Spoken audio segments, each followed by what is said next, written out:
Hello everyone, welcome to another video. Today we're going to be going over the Tesla app and everything the app has to offer.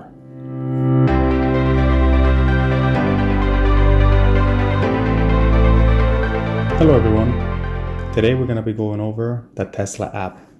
We're going to be going over in detail everything the Tesla app has to offer. So starting right from the top, right when you open, you're going to see the name of your vehicle right at the top here. Right below that, you can see how many miles you have available. And in my case, my car is just finished charging on the driveway. So it says charging complete. If we go a little bit to the left, you have your settings, you have your inbox, you have your loop box, which is basically where you find your referral code.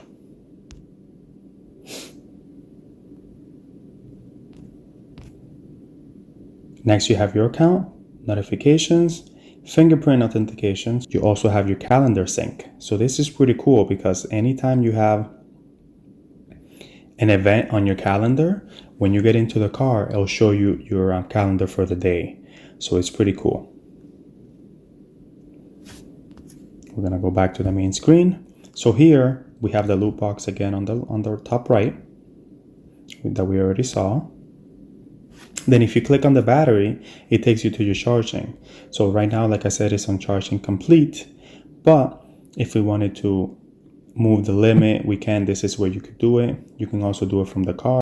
Here it also tells you, since I just moved my limit to 200, it's actually starting to charge again. So it tells me how many miles an hour, which is 30 miles an hour, volts and amps. I can stop the charging right from here. Then if I keep scrolling, it'll show me my nearby superchargers. So I have quite a few near me. The nearest to me is the Linfield, and you'll be seeing a video about how to supercharge in a later video. It also shows you the nearby destination charging. Then we move down the list, so it shows you a nice little graphic of since the car is charging with the cable plugged into the car while it's charging. One of the cool things about the Tesla app, I think, is that it shows your car on the same exact color that you have it and model, which I think is pretty cool. Then you scroll down here, you have your AC or heat in the winter. So here, right now, I just turned it off. If I wanted to turn it on, I can just turn it on, the climate. So I'll leave it off. Here, you can pop your frunk, as we call it, your front trunk. I'm not gonna pop that. Here, you can unlock the car. So right now it's unlocked, and I can lock it back on. So right now it's locked. Going down the list, we see phone key. That's one of the biggest things about the Tesla app, that you get to say goodbye to all those keys that you used to have, or key fob that you used to have for a traditional car. With the Tesla app, the first time you open it, it prompts you to, if you want to add your phone as a key for your car. And that's what I use 100% of the time, to get into the car, to drive the car. I do keep a Tesla car key on my wallet, just in case my phone dies or whatever, but I haven't had to use it yet. Quick note, when you do add the phone key to your application, you'll need a card key with you when you add it, just to confirm. Here, on the first tab, you have climate, and like I said, you can turn on the climate from here. You can turn on the heat, so we'll turn on the climate.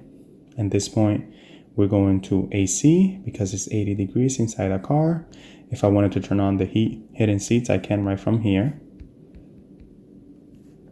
This car is a standard range plus, so I don't have the back seats enabled, but I'll show you that in a little bit down the video.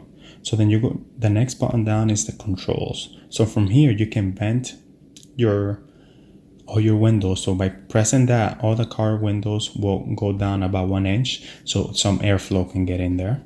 You can unlock the car, you can flash your lights, you can honk, you can start the car so it can start to warm up the battery. You can pop your frunk or your front or your trunk. Now, this is a feature that is very, very useful. You have Tesla calls valet mode.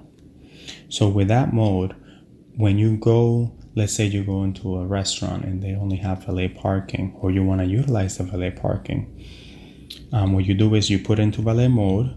It's going to ask you to create a PIN. So right now we already have a PIN. That's why it says clear, but we'll clear it out just to show you. Clear. So it's going to ask you to create a PIN. For the sake of this video, we're going to put 1, 2, 3, 4, enable. And now the car is in valet mode, meaning that none of the information the valet driver can see in your vehicle, and the acceleration is limited, and the speed limit is limited, I believe, to 50 miles an hour. But the biggest part is, like, if they go on the navigation, they cannot see where you work, where you live. The driver profiles are not enabled. None of the settings are really enabled for the vehicle, especially autopilot and stuff like that if you have that. So we're going to go ahead and turn that off. If you were to turn it off from the car, you will have to put that PIN. But if you do from your app, you don't have to. We're going to go ahead and clear that PIN too, because I don't want to use that PIN. Now down here you have Sentry mode, which I always have on, but let's say for whatever reason you wanted to turn it off. Let's say in your house you don't want to have it turned on, or you go somewhere that is garage and you don't really want to have it on, so it doesn't waste any battery. You can always turn it off from here. So that's under controls. Then you have your location. It just shows the location of the vehicle. So if you can't see that because it might be blurred out right now, that says location on. Then below that you have summon. Hopefully this audio works. But here we're gonna go into summon. And we're gonna move this. One of the features that you have is you can go forward and you can go reverse. So like, let's say you have to park in a very tight spot. You can always put it, and you know that you're not gonna be able to open your door, your garage, or whatever it is. Then you can either back it into it or reverse it in, or go forward into it. So this is it. We're gonna go forward here.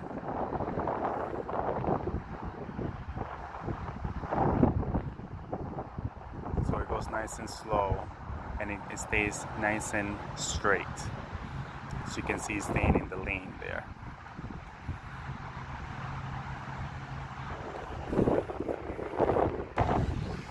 Now we're gonna go in reverse here, and we're gonna back it up exactly to where it was.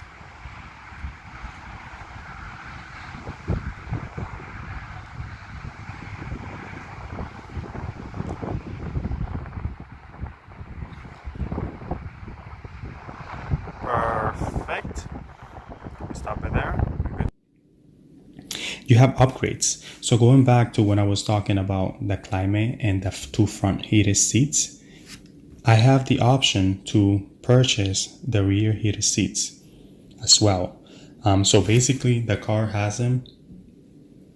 Basically the car has them right now, but it's not enabled. So for $300, I can enhance and put the rear seats, heated seats on the back as well.